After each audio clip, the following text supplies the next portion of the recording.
professional when I do that. Looked pretty good to me. Yeah. Welcome back, guys, to Real Bearded News. I'm your host, Sean, with Brenden. How are you doing? Doing great. Super excited for today's episode. Ready to get into it. So you actually reached out and you were like, we need to watch this movie. Yeah. And I was like, yeah, we do. Yeah. So what movie did you go watch that we went to go watch? This week we went and watched Obsession. Yes. Curry Barker film. Everyone's been talking about it. Seen it all over social media and Mhm. just been getting a lot of hype. So I figured, we might as well jump on the train and give it our the hype review. train. So one thing that I'll go right out the gate, I'll come out swinging. A lot of people are like, this is the most, like, the best horror movie of, like, 2026. It's so scary. I don't think it was. Really? I didn't think it was scary. Okay, interesting. I thought it was unsettling, but it's not a horror movie. It's like a thriller for me. So it's not. I can see that. I can definitely see it's more, I guess, on like a psychological thriller side. Yes. Not as many jump scares as I thought. Yeah. Also not as much gore as I thought was going to be in it, but I will say I did enjoy how he set up everything. Yes. So I will say the parts where she comes out of the stance that she's at, which is at the beginning of everything that is happening. yeah, I was like, whoa. But I don't. Psychological thriller is probably the best way to describe this movie. yeah, and I 'Cause think don't think it was scary. personally those are like my favorite type of movies. So Yeah. for me, I was on the edge of my seat the entire time. Yeah. I was a real like emotional thriller. It got me invested very early on, Yeah. and I was just locked in the entire time. But yeah, I could kind of see that point where you're coming from. Yeah, and I agree. think he did a really good job, like you said, setting everything up, right? Yeah. And I was on the edge of my seat because I wanted more. Yes. Like, feed me more. Give me more. Yes, What yes. next? Like, how can we escalate this even more? That I was totally into, and Yeah. I was ready for it. Yep. And then we didn't get more. Yeah. And that's one of the things that we chatted about off was like, oh, man, I really wanted a deeper explanation of it. Yeah. And I think that's what makes a really good movie is when you want more of it. Yes.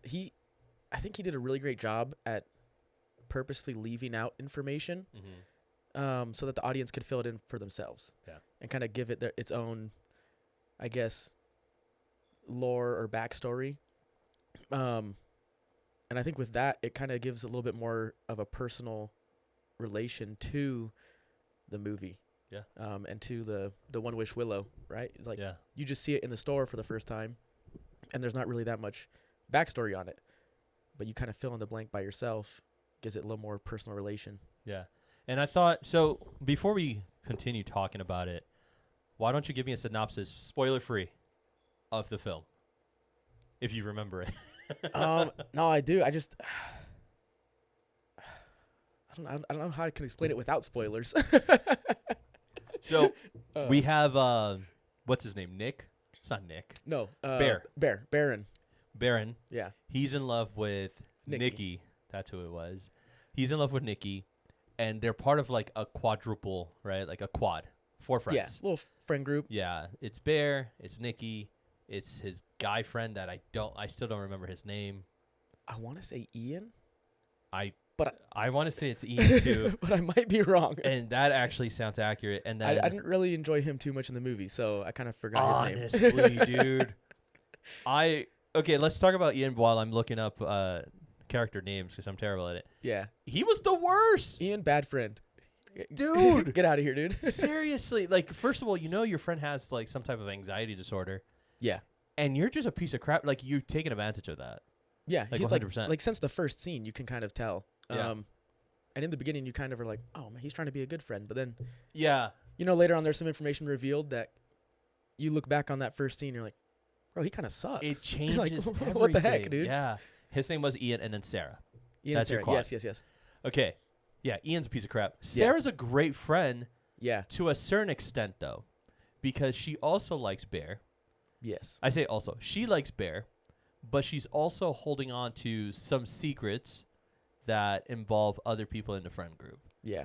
And she knows that she's in a hard place because if she tells Bear, then it's going to hurt him, and she likes him enough where she doesn't want to see him hurt.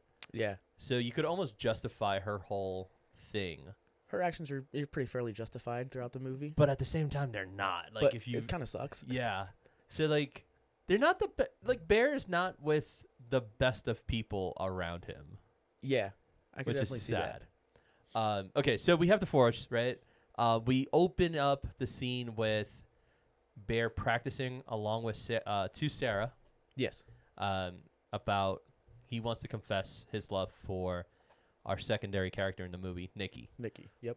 And Ian is encouraging him not to do it because he doesn't want to mess up the dynamic of stuff and yada, yada, yada, which makes sense. Yeah. Kind of. Yeah. And then he's on a phone call with Nikki. He's trying not to show up to this trivia night at a bar. Yeah, their bar trivia night, they always do. Right. And he's like, yeah, I'm not going to go. And he hears her that she dropped something important to her, which is like some type of stone. So he goes out and buys the stone and agrees to meet up with her because she is quitting the job where they work together, and that's where all four of them work together. Yeah. He goes to the store, to this witchcraft store, I don't know what to call it, mysticism store, finds the stone, buys the stone, but also finds the one wish willow, which is the cause of everything. Yeah. He tries to give her the thing, and then he wimps out, doesn't give her the stone. And then when she walks out of his car, because after trivia night, he decided to take her home, this is really where everything starts, because he makes the wish there, thinking this is just a throwaway thing. Yeah. Breaks the willow, and the wish comes true. Yeah. He wished that she was in love with him more than anybody in the more whole than world. anybody in the whole wide world. Yeah. Which sounds like a reasonable wish. Yeah. If you don't think about it too much, you're like, Yeah. I probably would wish the same thing. You know, there's Absolutely. this girl that I like. I can't tell if she likes me back. Just gonna crack the stick, make a quick wish. Hopefully, it all works out. You know. Yeah. And so, let's talk about the wish. I'm sure that when I was a kid, a young teenager, right, like 17, let's say, Yeah. all the way to like 21. Let me give myself that much grace. Fair. I would have made that wish. Yeah. 100%. If there was a girl that I thought was hot and she didn't, or I didn't know if she liked me, Yeah. or she would make comments like, ew, don't say like we're a couple or anything like that. I'd be like, damn, like I wish Like, bro, what can she I would do? love me. Yeah. Yeah, I got to do something big. Yeah. Right? And so his wish didn't sound wrong to me at all. I thought it was, a bit, like you said, very reasonable. Any guy could fall to that trap. Any girl could fall in that trap. Yeah.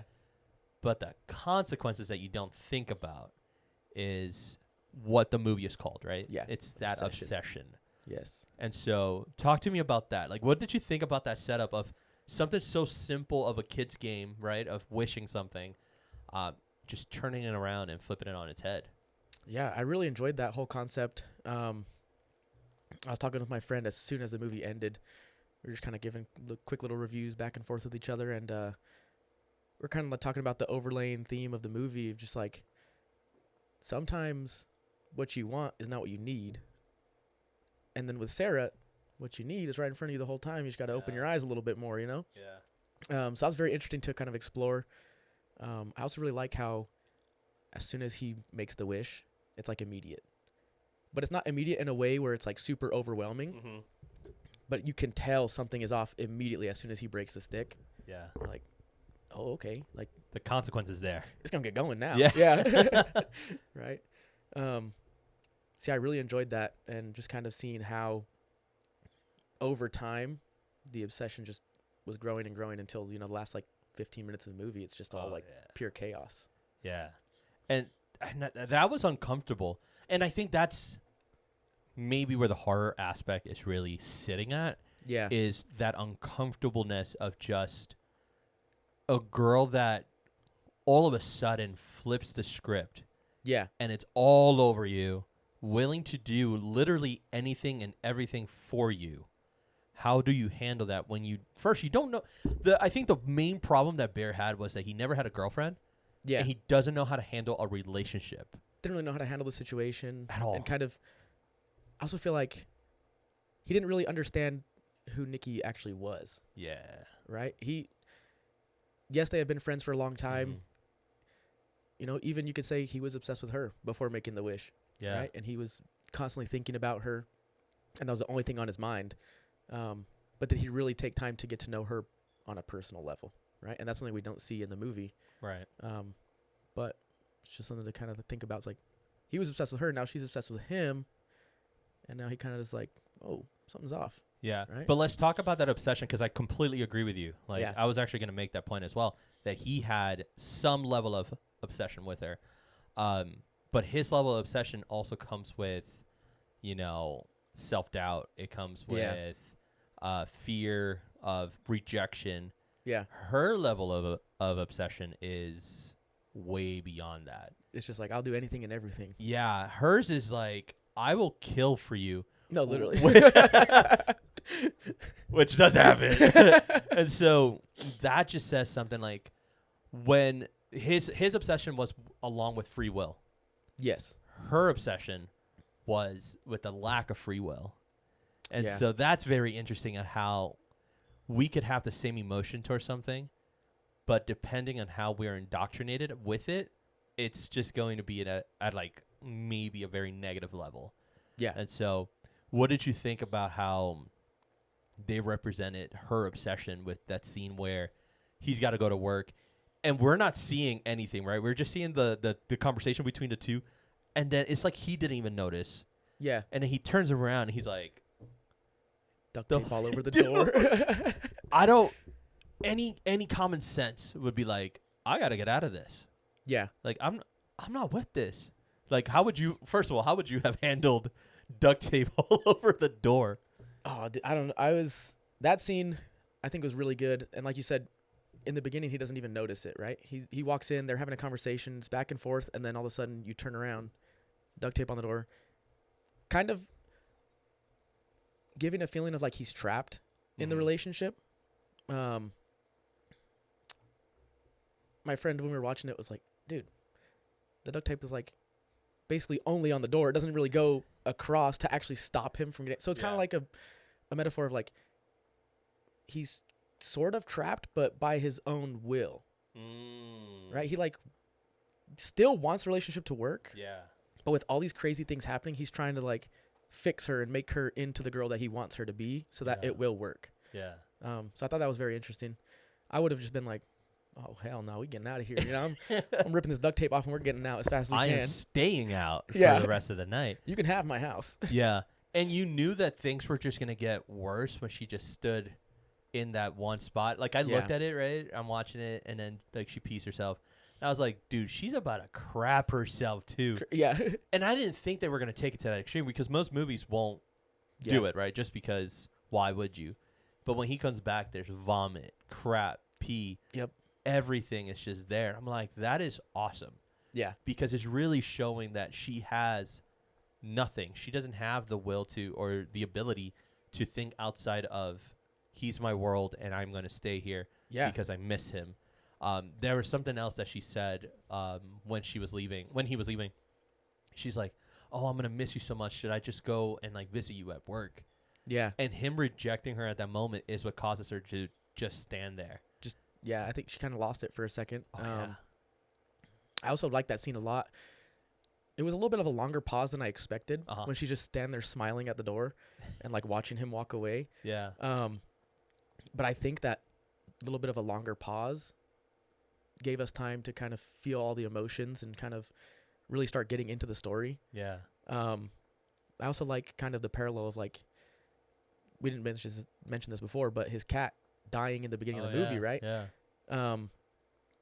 His cat probably, would have just sat at home all day waiting for him to get home too, right? Cat running around the house, peeing everywhere, pooping on the floor. Yeah. And she's kind of the same way, right? And there's a lot of interesting theories that she's possessed by the spirit of the dead cat. Yeah. I saw that online. I was like, oh, very interesting. I kind of went back and rewatched some scenes and saw some parallels there. That is crazy because I would have never connected. I wouldn't say that she's possessed by the spirit of the cat because that's weird. Yeah. Because then that means that, oh man, there's that part where he goes to work without her and he has that box, right? Yeah, yeah. Then that would be a weird thing to do. Yes. If you're the cat. I agree. But I would say that it was a really good parallel, which I would say there's a lot of films coming out that are doing really good parallels with storylines, right? the cat is her essentially. Yeah. Staying home. If you've ever had a pet, that is just stay home, take care of it when you get back. Yeah. Kind of just. Like I know my dog, my golden retriever. Yeah. She has anxiety, occasionally, or she used to have anxiety, and so anytime that we would go to work, she would pee and crap in the kennel. Yeah. For the simple fact that we weren't home. Interesting. So yeah, she would be like, "This is your punishment because you left me." Yeah. And so because now we have all that attention where we got to clean her up, we got to clean the kennel up. So she's getting pampered in her mind. Yeah. And then after a while, like she got over it. She understood that this is the process of things. And so the difference between my dog or the cat is that, and Nikki doesn't have that ability to comprehend things or even shift over and be like, okay, he's not home. I could do something special for him, right? Like, she can't do that. That literally is taken away from her. Which that very same scene with staying too long in the shot. Yeah. When he leaves, it shows something very interesting, and I don't know if you saw it, but we see her when he's leaving. Her smile is almost genuine. Yeah. As it stays longer, her smile stays, but not in her eyes. Yeah. Like she's soulless. It like slowly fades as the shot continues. Yeah. So it's like she's super excited. Like, yeah, I'm gonna wait right here. And then there's like a part of her brain where it's like, this is stupid, and it hits her, but she's still smiling. It's almost like her it's almost like the real Nikki realizing like I don't actually want to be here. Yeah, you know? It's like I can't move. Kind of the two personalities or whatever. Yeah, just kind of fighting for each other or fighting for control of the body, I guess you could say. Yeah, and the possession is too strong, right? And we have to call it a possession. Oh yeah, 100%. Like we can't call it anything else because there's the part where the real Nikki has a conversation with Bear. But before we get to that, there's the part where he's making out with Nikki. Mm-hmm. And the real Nikki freaks out. Yes. Like that. It's like sort of like snaps out of the trance for a second. Yeah. And like she was able to what's take going control. on? Yeah. And then that freaks him out. Right. But then she's able to, the fake Nikki or the possessed Nikki, first of all, if that happens to me, ain't nothing happening that night, bro. Yeah, for real. Like, you pack your bags and leave, please. Yeah, like, hey, that's cool that you still want to do it. Yeah. No. Yeah. Because what just happened, dude? Like, yeah. He's like, I'm very scared. Oh, it's okay. Let me, like, make out with you. Yeah. No, you just screamed. She's like, sorry, I thought I saw something. Oh. You had your eyes closed. Now you're seeing things. All right. Dude, like, you have to, like, this movie, you had to suspend a lot of belief to be able to be okay with how things happen. Yeah. Either that or just assume that people who are, like, guys that are incels are just willing to ignore the red flags just to be able to be with someone. Yeah, and it kind of like also goes back to the idea of his obsession with her, right? It's like he's willing to look past a ton of these red flags that she was showing in the very beginning, obviously from possession, but he's willing to look past it all and still try to make it work. Yeah, because of his obsession with her. Yeah, right. Which very interesting.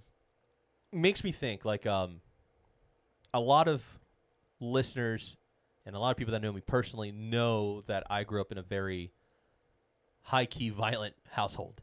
And I've always, like, mentioned it before. I was like, oh, yeah, so this happened. But it makes me think of, like, my mom. When you're in an abusive relationship, you're willing to put up every single excuse possible to just make it happen, make it work, make something work, whether it's for your kids or for whatever reason. Yep. Kind of what was happening to Bear, where he's putting every excuse up to justify her feelings. Yeah. But then there's the part where he calls the One Wish Willow. And what was it that the operator said? It was like, only because you wished it doesn't mean she doesn't feel that way about you. Something along those lines. Yeah.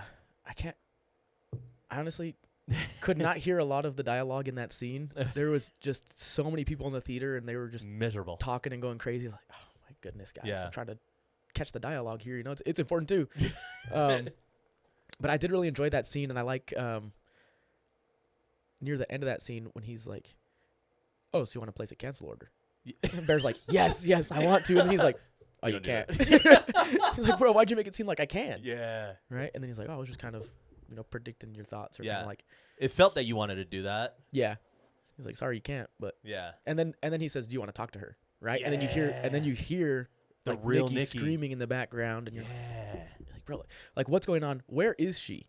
Right? Like, where That's- is real Nikki? Is she in like Yes. some other dimension? Like, is she in hell? Yeah. Right? Like, and that's the thing that I wanted more of. Yes. I wanted to see where is she, Yeah. and we could take it two ways. I think either one, she is in literal hell. Yep. Right, her soul is gone, and she's in literal hell, suffering because, I guess, slightly spoiler alert, just a little bit.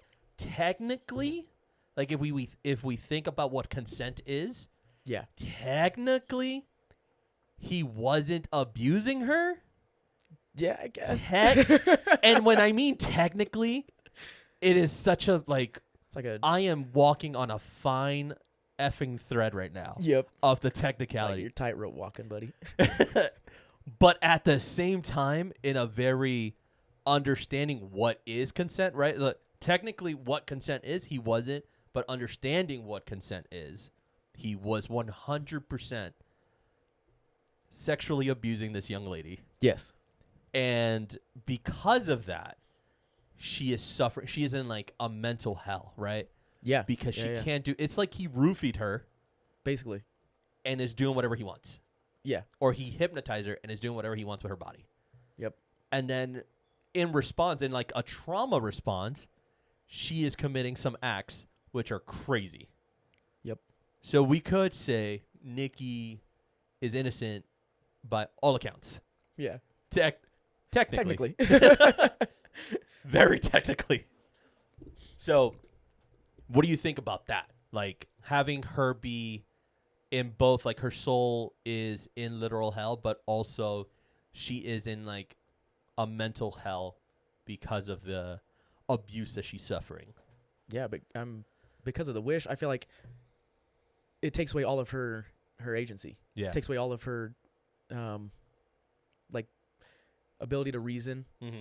and think straight. And yeah, he's basically taking advantage of her the whole movie, which is very interesting to think about because it's mentioned in the beginning when he's with Ian and Ian finds out for the first time that she stayed over at his house. Mm-hmm. And then he's like, no, like her dad has cancer. He's going to die. She's just The dad that she doesn't the care dad about? she doesn't care about, that she hasn't seen in, how many years. And then Ian mentions like, dude, like you're taking advantage of her. Yeah. It's like, bro, that's not right, And then it's interesting how Bear doesn't want to be seen in that light Mm-hmm. throughout the whole movie. But then as it goes on, you're like, bro, he's taking advantage of her. Yeah. And it kind of gets flipped at the end a little bit where you're like, oh, now she's kind of taking advantage of him. Yeah. And then once again, it hits another flip at the very end. Yeah. But yeah. I thought that was interesting because, like, the director tells you what to think the entire time. Yeah. Very subtly. Very subtly. Yeah. And it's just through dialogue, right? And that's why dialogue was very important in this movie. Because, like you said, at the very, very beginning, you feel bad for Bear. His cat died via suicide, technically. He's a little weird, like, quirky guy. Yeah, He's, like, he's very odd. nervous. Yeah. A lot of anxiety. You could just tell by how he acts. Yeah. Yeah. You could be like, hey, I either was that kid once or I know people like this. I feel bad for them. And then when he does the wish, again, you're like, normal. Yeah, valid. I get it. Right. I would have too. Because of his feeling. Yeah. The way he is, you're like, oh, that makes sense. Yeah.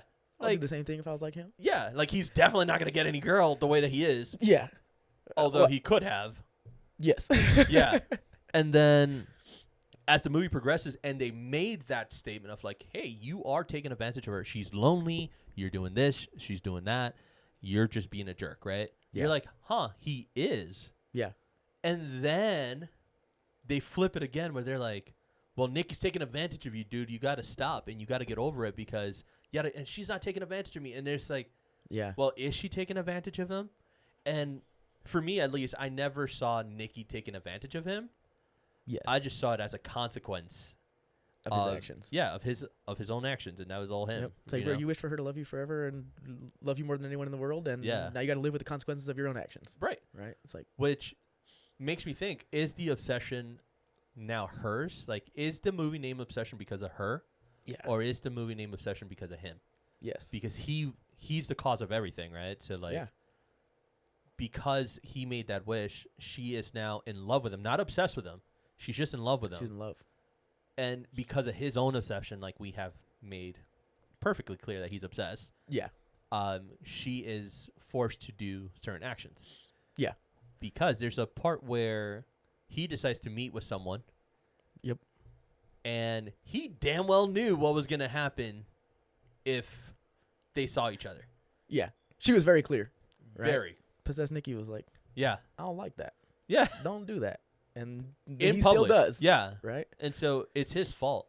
So when she reminds him, it's like, you wanted this? Yeah. I think that's a double-edged sword where she's saying, like, one, you wanted me to be this way towards you.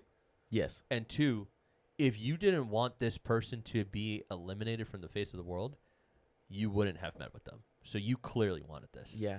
Yeah. That's interesting. I didn't think about it like that when I was watching it in the first place, but it's very interesting. And I think you kind of start getting that whole dynamic when they're in the music store where they work. Mm. And, we see Sarah, and she's getting her letters, trying to get accepted to school. And Bear and Sarah kind of share this moment, and she rests her head on his shoulder. Yeah. And he kind of, like, reciprocates the same feelings. And you're Yeah. like, oh, my gosh. You're like, dude, seriously? At that point in the movie, you're like, okay, something's going to go down. Yeah.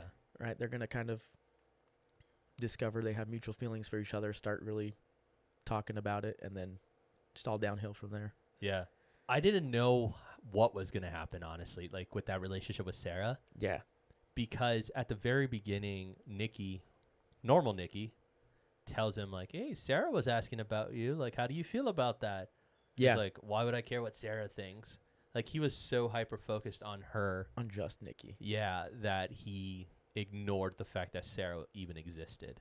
Yeah. Which, yeah, probably the only reason that kid had a job in that music store was because of Sarah. Yeah, because Sarah's dad was the owner. Yeah. So it's like, I didn't think he was good at his job. He probably wasn't. Based on what I saw from the whole movie, he probably wasn't very great. Yeah, he was too busy thinking about Nikki. Yeah. So, I don't know. What did you think about, in general, the whole concept of the film? Like, I really enjoyed it. Like I said, it got me emotionally invested very early on. And you feel bad for Bear in the beginning of the movie. And then at the end of the movie, you get to the resolution and you feel bad for Nikki. And you start realizing, like, dude, this guy literally ruined her entire life. She's probably going to go to prison for the rest of her life. Yeah. After she was spiritually imprisoned, I guess you could say, through possession. She's going to be imprisoned for the rest of her life now because of if the she doesn't kill consequences herself. of his action. Yeah. Yeah. If she doesn't kill herself. Yeah. It's a very high possibility. Yeah. But yeah, I really enjoyed it. And just the way he explores different themes throughout the movie. And the way he uses the background music just to build up suspense continually throughout the movie, and kind of, like we talked about earlier, subtly telling you how to feel or like what to think, and then just like the cutoffs. I feel like there were a lot of scenes where it was just like building up so much suspense and then it just cuts off. Yeah. Build up suspense, cut off. And then you never know when there's going to be like a jump scare or something big coming. Yeah. Like it primed you the entire way. Yeah. Just to get scared at it was just getting the ready for dumbest the thing possible. Yeah. Whatever, 20-ish minutes of the film where everything's just complete chaos. So I know that we said that we both didn't like Ian as a character. Yeah. Because he's a piece of crap. But aside from the details that we know about him, what did you think was Ian's purpose the entire time? Oh, that's a great question. Like I said, I didn't think about Ian too much because I really didn't like his character. But it's interesting. Like, once you know all of the backstory of Ian, once you find out more information about him throughout the movie, and you look back at the first scene, it's like, was he trying to be a good friend, or was he trying to dissuade Bear from going after Nikki because he thought that was going to ruin what he had with Nikki, right? Yeah. I think it's very interesting later on, you know, when Sarah reveals, like, they've been hooking up and everything, and you're like, oh. So he wasn't being a good friend. He was just kind of there to, you know, dissuade him. And honestly, he was low-key just playing mind games with him the whole time. Yeah. Right? And kind of making him go crazy without a possession. Yeah. Which I feel like he was helping Bear with his own obsession, like you were saying. Like, he was feeding into it, right? Yeah. Oh, maybe she likes you because she wouldn't have done this if she didn't do that. But I think, if I remember correctly, I think Ian was the one that told Bear at one point that Nikki had stated that she didn't like him in like a potential sexual partner. Yeah. And so, yeah, Ian was a jerk because he was having his own thing with her, but at the same time, he didn't do much to help him realize, like, hey, there's other people. There's other people. Hint, hint. Who are right here. Yeah, that would love to be with you. Yeah. But do you think if Sarah would have said something more out, like, overtly, do you think that would we have a movie? Period. Yeah, dude. If Sarah was more upfront with Bear, I feel like almost the whole movie would have been basically nothing. Yeah. Right? Like, we would have had a rom-com. Maybe, yeah. A bit of a, you know, little rom-com with a group of 4, you know. Yeah. Nikki and Ian hook up, and Bear and Sarah, they live happily ever after, but that's not part of life. That's true. And I think Ian is that friend where he's the only reason he has you as a friend is to make himself feel better.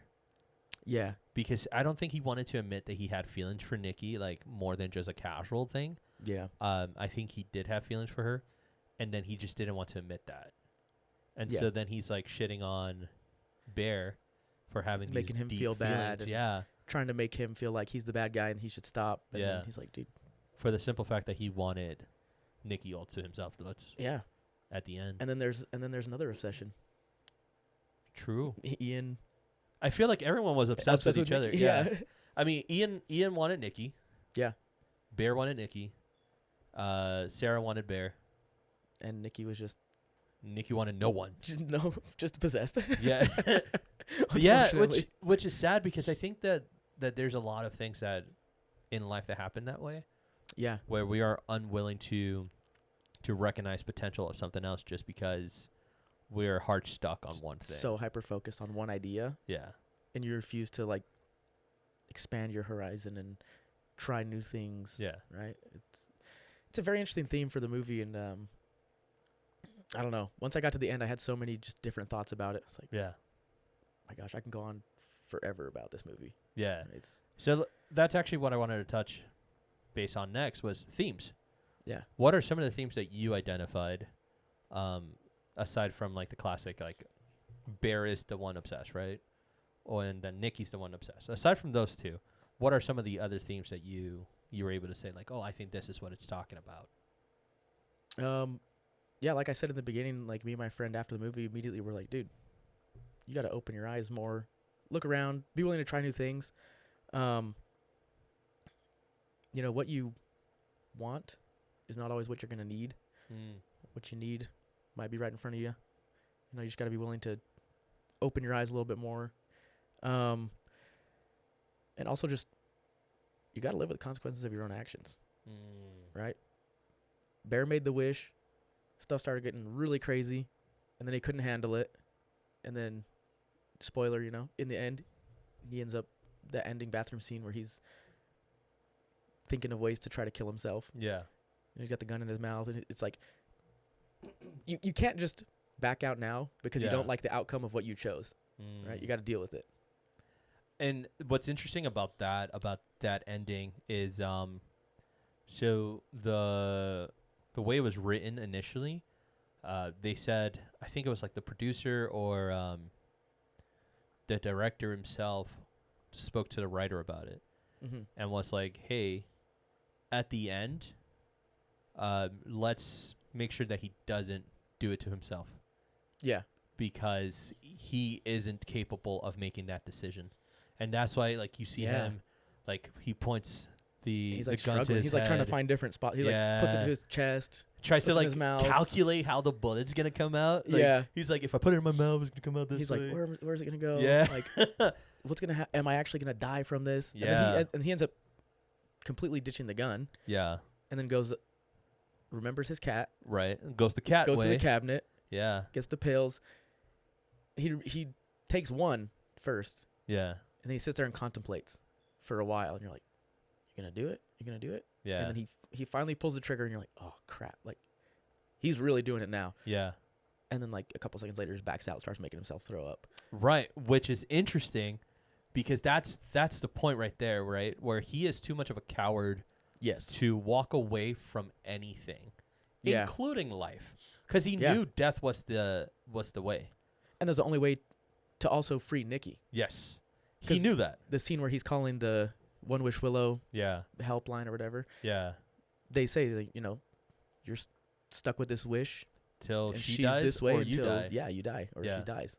And so what I thought was, honestly, I thought it was genius where he takes Yeah. all the pills, and as he's trying to make himself throw up, you hear the Willow's little musical theme. You hear the music, yeah. You're like, dude, no way.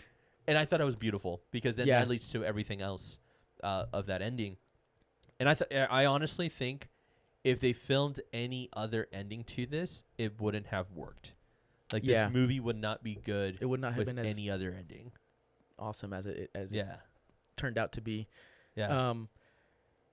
I like that too, though. Like with the information of knowing, like he can't back out of anything. He's just too much of a coward to do that and like actually pull the trigger. Mhm. Metaphorically and literally. Yeah. And it kind of draws that parallel back to the duct tape door scene Yeah.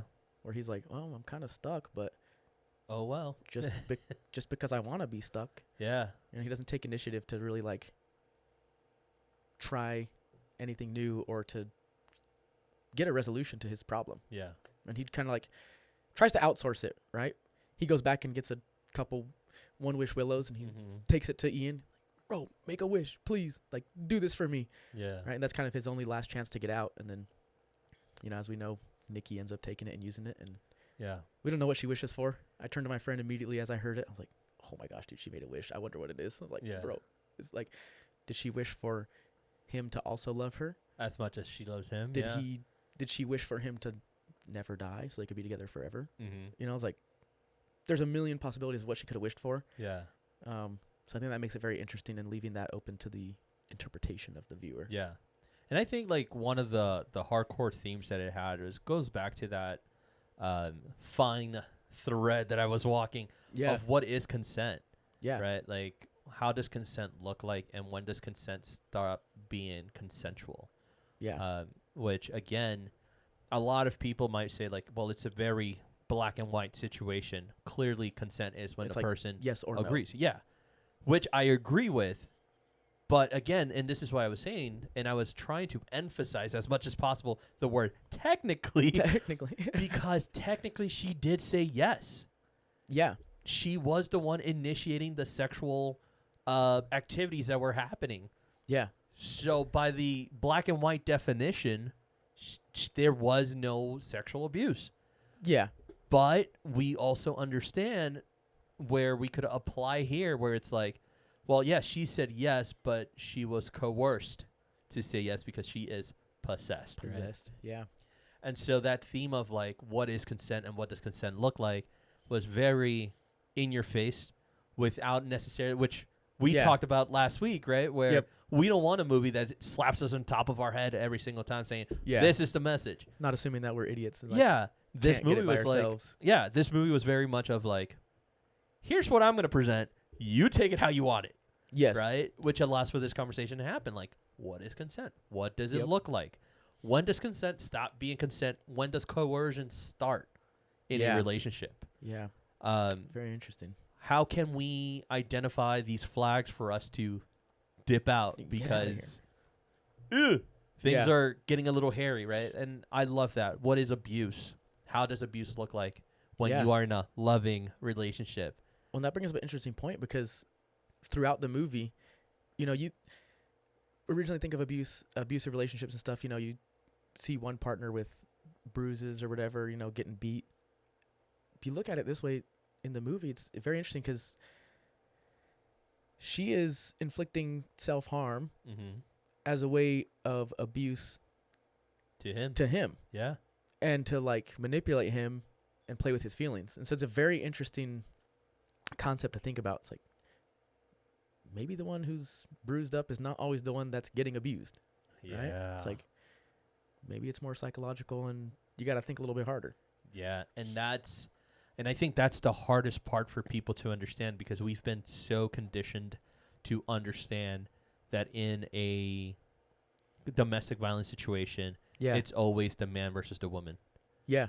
The man is always going to be the one to abuse the woman, but we have never, at least in big cases, has never been like, the woman was abusing the man. Well, how can she abuse him? Or it's not very talked about because it's just like, because you're a man, get over it. Yeah, dudes don't want to be like, my wife beat me or my girlfriend beat me. She abused me again. Yeah, like no one wants to, like and let's be honest, right? Like if a dude came up to you and said that to you, almost your first reaction is to be like, you're a guy. All right. Yeah. It's just kind of like, okay, buddy. Why are you not swinging back? Yeah. What did your wife do? Oh, she hit me with the pan. Take the pan.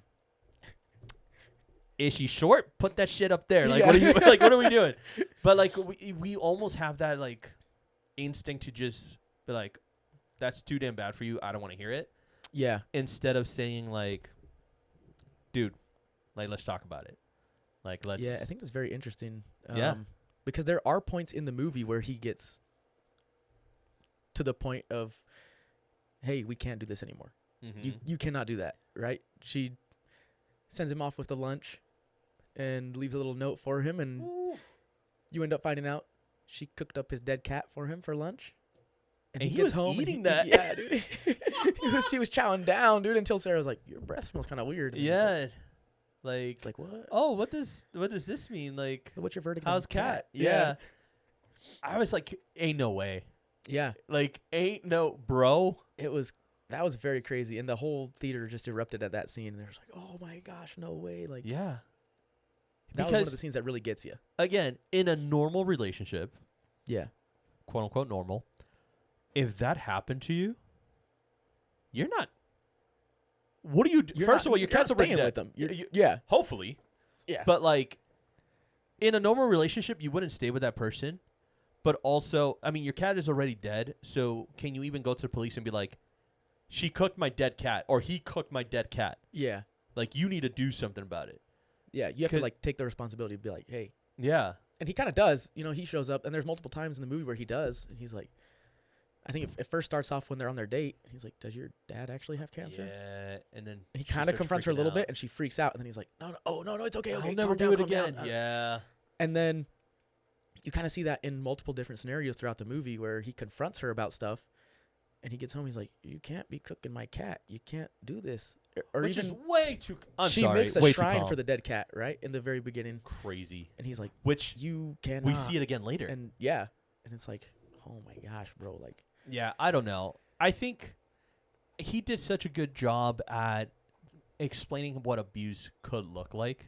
Yes. Without telling you this is what abuse looks like. Yeah. And and I think this is what makes it such a good movie. A great thriller, psychological as well, suspense, right? That's what makes it good.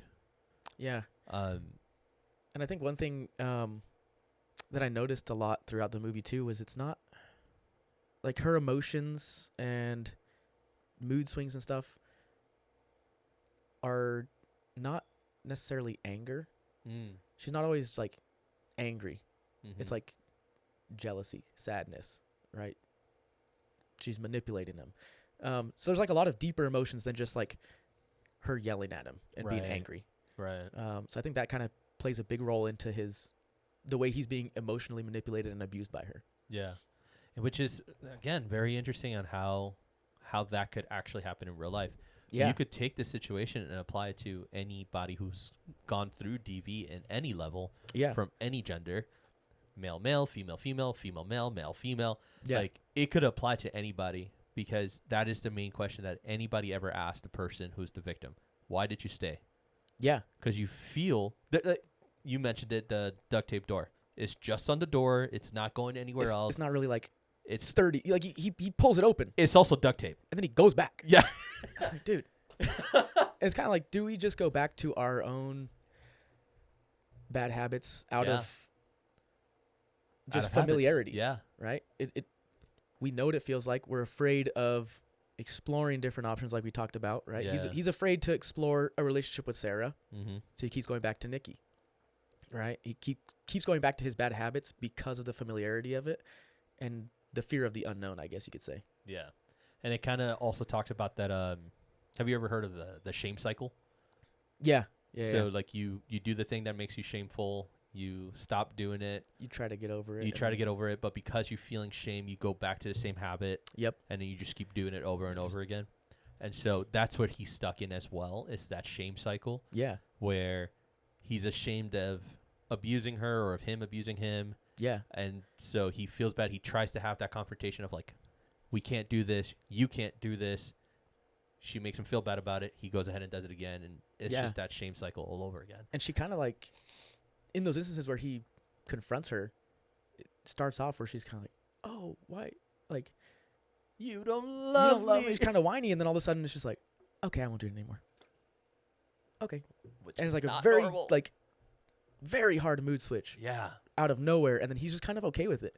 Yeah. Right. And he's like, oh, it's going to be better. Yeah. He's like, okay. He tries to convince himself. Yeah. Everyone else could see it that it's not going to change. Yeah. But he's convincing himself that it's going to change. Yeah. So, man, I don't know. This movie was great. Very tough Very- stuff to think about. Right. Right. And then one of the things that I had told you was like, hey, you need to watch The Chair. Yes. It's one of his movies, free on YouTube. Go check it out. It's great. There was a lot of things that I saw in Obsession that was in The Chair. Yeah. The loss of consciousness, the random acts of whether it be violence or sexual deviancy. Yeah. Like, we saw that in The Chair, and we saw it in Obsession. What do you think of that as him, like, going back to his roots of his YouTube days to do this? I think it was really cool, and yeah, like you said, they were very similar.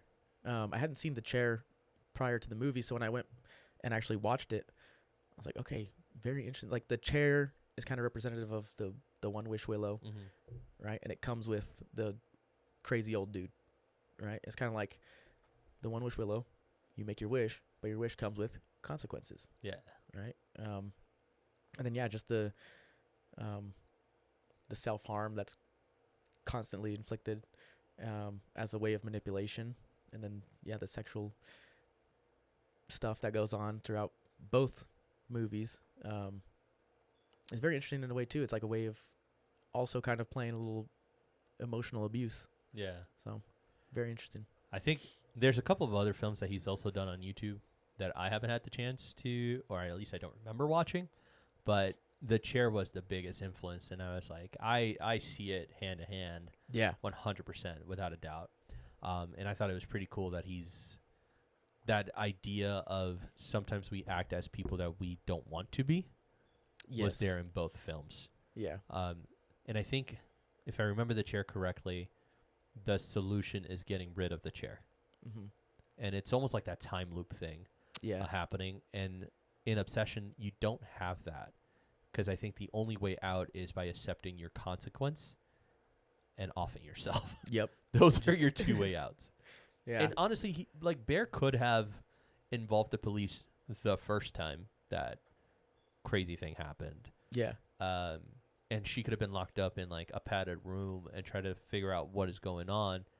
He could have figured out how to stop his heart long enough to make it seem that he was dead, and then get Interesting. like there were so many solutions that he did not think about Yeah. in this film. And it's Yeah. because we can't think about stuff when we're obsessed. Yeah. So Exactly. his disease was honestly that obsession with her. So there was no Yeah. way out. It's very interesting, and the more we find out throughout the movie, I think it's very cool to look back on earlier scenes and kind of put yourself in another person's shoes and kind of think, how would they feel in that situation? Like, we later find out throughout the movie, Sarah likes Bear. How do you think she felt in that beginning opening scene when he's confessing his love, practicing to her, but for Nikki? Yeah. Right. And so she's kind of sitting there, like, maybe thinking, like, oh man, like, this would be so nice if it was actually true and actually meant for me. Yeah. And then she kind of just gets dismissed, and then Ian's like, nah, bro, you got time. Don't worry about it. Don't do it yet. Yeah. Yeah, it's very interesting to think about, and the more information that's revealed, the more we understand of different characters and the different themes that kind of play into each of them. Yeah. Aside from Nikki, I think the person that I feel like really bad for, like, it's the dad. It's Sarah's dad. Yeah, Sarah's dad. Yeah. A guy that no one is thinking about. I saw a video the day after I watched it. I opened up my Instagram. I'm scrolling through, and it's like Sarah's dad showing up to work the next day. And he's like, "Where's all my employees?" It's like so funny, but you don't think about it. Yeah, didn't think about it the whole movie. I was like, oh yeah, I didn't even think twice about Sarah's dad. He's just the boss. He's just there. There's a couple scenes with him in it, but nothing really that crazy to think about. But then you get there and you're like, oh yeah. And he sounds like a good dad too, because like when she got rejected from college, he was like, "Oh, don't worry. Like, there's gonna be somewhere that's gonna want you. Like, don't worry about it. Yeah, you're good. Now get back to work." Yeah, it's like he's a supportive dad, but also like a very strong dad as well. Yeah, and so like, I feel bad for him. It's tough. Like everything for him, like that store's gonna go under. Oh yeah, yeah.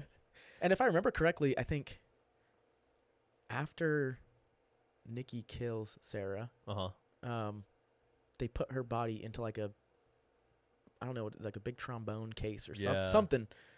And in then the store, I think they put it in the store. Yeah. Right. So like, but he's not gonna find it because the ending scene. Oh, bro, I totally forgot. Yeah. And then she's just there. Yeah. Yeah. So maybe he doesn't find her body. But now there's a freaking bloodied case. There's still gonna be a bloody case in the store. Yeah. Unless they took it and cleaned it, but I doubt they did. They left everything a mess. Yeah, and the cameras are gonna be there. Yeah.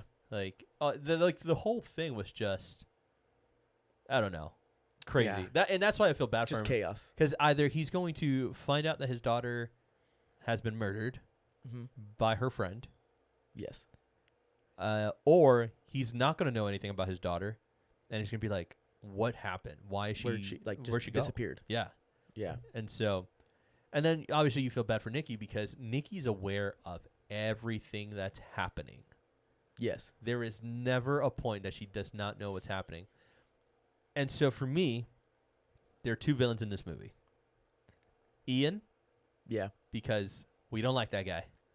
Screw him. We were perfectly okay when he got a bullet hole in the forehead, which, oh yeah, great shot. Awesome.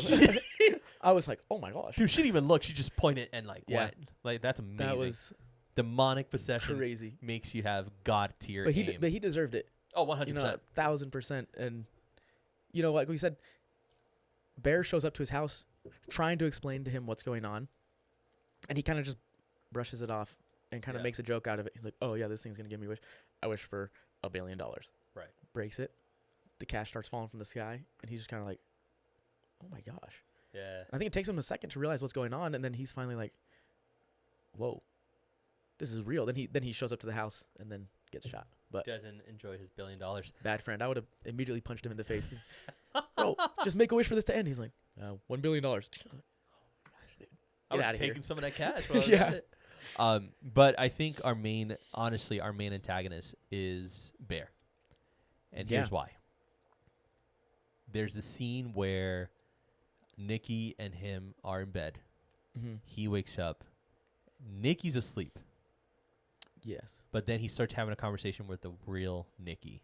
Yeah. And the real Nikki's like begging him to end this. Yeah. Begging. She's like, kill me now, please. Yeah. Like, this is the only way it's going to end. Just kill me before she wakes up is what she says. Yeah. Like, don't get loud because she's gonna wake up. Yeah. I need you to end me. And he's like, this is how you know he's the villain.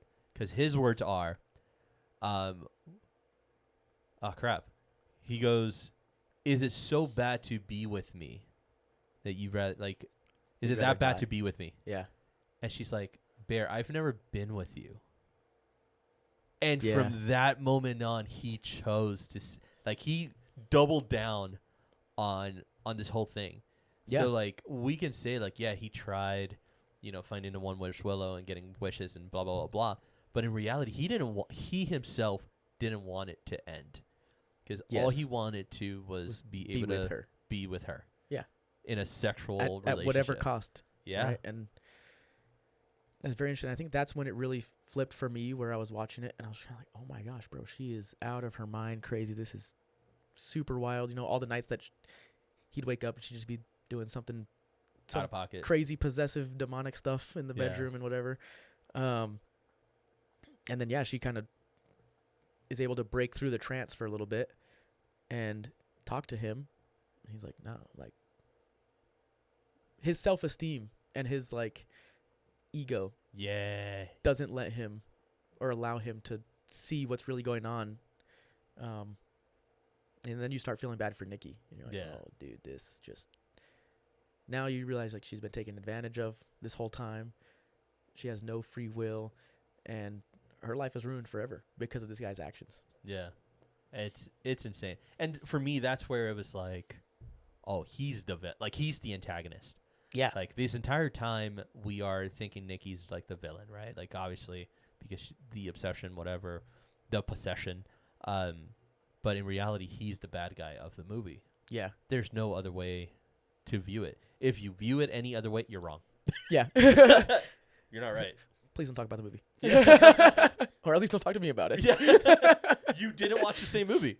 Yeah. Like, that's a reality. You just didn't watch the same movie. Okay. So, what do you rate the movie? Oh, I loved it. I loved Yeah. it so much. And I know Curry Barker stuff just from, social media. I've always known him as a comedian. I've only seen, like, his comedic stuff. Yeah. And then seeing this, I was like, wow. Like, he knows what he's doing. He's a great director. And just very creative. It was very different than a lot of psychological thrillers that I've seen. Mm-hmm. And I was so emotionally invested since, the very beginning. I would probably give this rating, I'll have to go with like a, I'll give it a 5 out of 5, honestly. Okay. As soon as I walked out of the movies, I was like, this is going into my top 10, if not top 5 movies of all time. Yeah, that's fair. It's really, really good. I did like it. I like that he led you to the water, but didn't force you to drink. Yes. It's very open-ended as well, so you can make your own conclusions of it. Yep. I don't see big issues with the movie as other films that we've reviewed here before. Yeah. Technically, very beautiful movie. Yes. Cinematography was great. Great Camera cinematography. placement was great. The ability to not let you breathe without you noticing that you're Yes. getting closed in, right? You become claustrophobic. There were a lot of 10 out of scenes where I 10. was just kind of, I was like sitting there and I was getting really nervous. Yeah. And I was like, yo, what's going to happen? But I'm like, if you take away the music in the Mhm. background and you get rid of the score, like, why would I be nervous at this scene? Yeah. Like, nothing's happening. Yeah. But because of the music and the way he's persuading us to feel, I think it did a great job of just kind of drawing you in and then leaving you wanting more. Yeah. And I mean, it even happens at the very end of the movie. And who knows, might get a second one, get a I hope spin-off not. or something. I hope not at all. Get a little bit more lore on the One Wish Willow. In a sequel that has nothing to do with like this friend group, I would love it. Yes, yes. I would 100% love it. Leave the friend group alone now. Yeah. They've went through enough. They're done. Yeah. But if you give me some type of like final destination from like 1 to 2, right, where you have your survivor go back and stuff like that, I would be okay with that type of situation where someone's like, yeah, like supposedly this girl now in like some type of like nut house, she was possessed, but blah blah blah blah. Like if you give me something like that, that it's just like a quick Yeah. mention, I'm okay with it. But if you try to follow Nikki now into like it would be. I don't think Yeah. it would be done well. A little bit over the top, but Yeah. I think it was perfect. the way Yeah. it was No. done. So yeah, and also like even the scene where Sarah dies, right? Yeah. Where they're about to kiss, but you're not focused on the fact that there's a window there. Yeah. You're not thinking about it, and then it happens. You're like, oh, whoa, hey.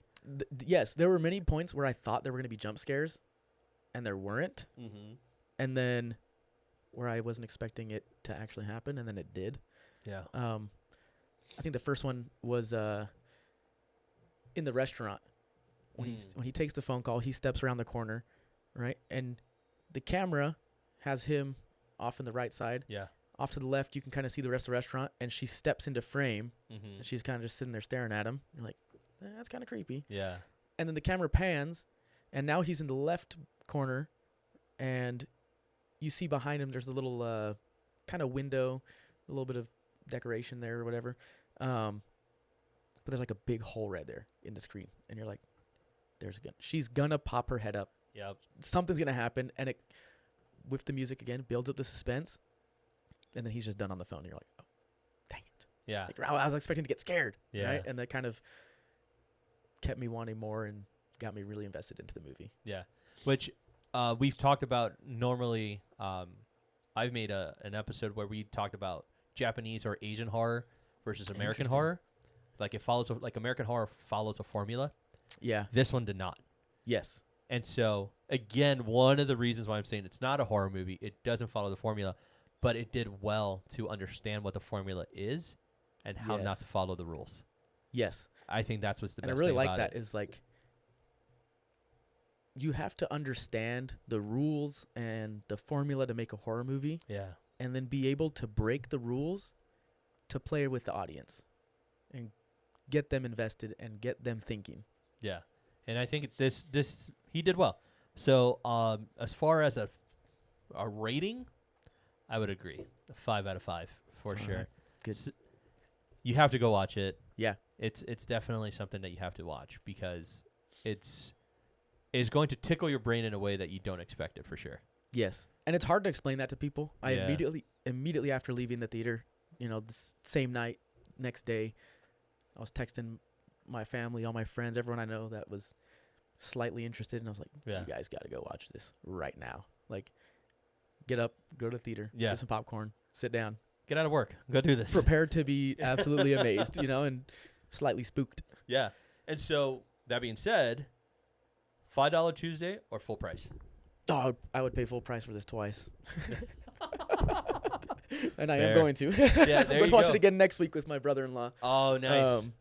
So I'm very excited again to get back into the movie with the information that I have now and to be Yeah. able to kind of analyze everyone's behaviors based on what I know. Yes. And I think this is that movie where you could watch it over and over again and you'll always get new information Yes. because now you're building up on what you already know. That's one of the reasons why I love Hell House, the very first one, Okay. because every single time that I rewatch it, there's new information that I'm gathering. I'm like, oh, there was this. My older son was watching it, Mm-hmm. and we were watching it together, and something happened. I was like, dude, I have never ever noticed this one thing. Yeah. And it adds that creepy factor where I was scared. I was like, oh, this is awesome. I'm scared again. Yeah. Because I'm so used to it. I'm not scared anymore. And so this is one of those movies where you could watch it over and over again and you're like, oh, Yeah. I didn't think about that. Or you'll notice more themes. Yeah. You'll notice different things. Yeah. One thing that got me, and I literally same night had to go back and find the scenes and rewatch them. I watched an interview with Curry Barker, and he was saying if you pay very close attention, you hear that when he first makes the wish, the little jingle of the One Wish Willow changes the second time he tries to make the wish, and it kind of is more of like a broken noise. Like it sounds like it's breaking. And it kind of is like denying him access to make a second wish. And then you hear the original jingle again once Nikki breaks it to make a wish. Interesting. And you're like, dang, that's cool. So it's like just the themes and like the music and the sounds Yeah. that they use to kind of persuade us is very awesome. Interesting. Yeah, I'm going to have to view it again. I Yeah. wouldn't mind. Yeah, I definitely agree. You should definitely go watch it. Full price. Yeah. It's Full a price movie. 100% is a full price movie. Don't drink too much Coke though. I you will miss parts. I had to pee so bad, and there's probably like 45 minutes left of the movie. Oof. And I looked at my friend and I was like, "Do I risk it? do I go for a world record pee run right now, or do I just sit through the rest of this movie?" And then I got so into it, I forgot I had to pee. Yeah. Till the movie ended, then I was like, "All right, let's go." Yeah. I gotta go pee. Yeah. Yeah, and I think that like if you do go like get up to use the restroom, you're going to miss valuable information. Yes. This is like a movie. It's like you got to sit there and you got to be like locked in. Yeah, you have to think about. Don't look at your phone. Just Yeah. pay attention to what's happening, because everything that's being said, everything that's happening in the background, Yes. and everything that's happening in like right in front of your face is important. That's why I'm so excited to go watch it a second time. Just because the theater was so packed. Oof. And there was so much talking, and people trying to crack jokes in the middle of a movie is always just like, dude, It's seriously, annoying. I'm here to enjoy the movie. I'm not here Yeah. for your stand-up comedy show, right? Fair. So yeah, trying to go back and watch that and use the information I know now to look for other little clues. Yeah, I'm gonna do that because it was good. It was totally really worth good. it. So yeah, that being said, totally take your partner. Yes. It's worth watching with your partners, and if you're in a relationship, go for it. Yeah. See if you have any other red flags. And Yeah. Get out. If you relate to these characters, you might have something wrong with you. Yeah. Yeah. Honestly. So yeah, definitely a movie to go watch with your partner for sure. Group of friends, definitely worth watching. Just Yeah. don't be that guy. Just don't talk during the movie. Yeah. It Don't be the people just that was pisses in me his off. theater. Don't ruin the movie for us, okay? That being said, don't take kids Yes, definitely don't take your children. at all. Very explicit scenes. Very. Decent amount of gore. Yeah. Um, It was very Terrifier type of gore, yes. which I really Yes. enjoy. I love Terrifier, so and that kind wasn't of was a expecting good, it. yeah, good gore scenes. I really enjoy. Yeah, go with your friends. Go for a date, Yeah. possibly. Yeah. I don't know how it'll end up. I Date mean, night at Obsession. if you go watch this movie and then you're like, I shouldn't be in this relationship, the movie did something for you, and that's good. Yeah, That's this important. could be a new relationship tester. Yeah. Do they pass the Obsession test? Actually, that would be a hell of a test where it's like, would you do this? Would you wish for me to love you? Yeah. Would you take me to the cops if I killed for you? And if I asked you to kill me, would you kill me? That's the test right there.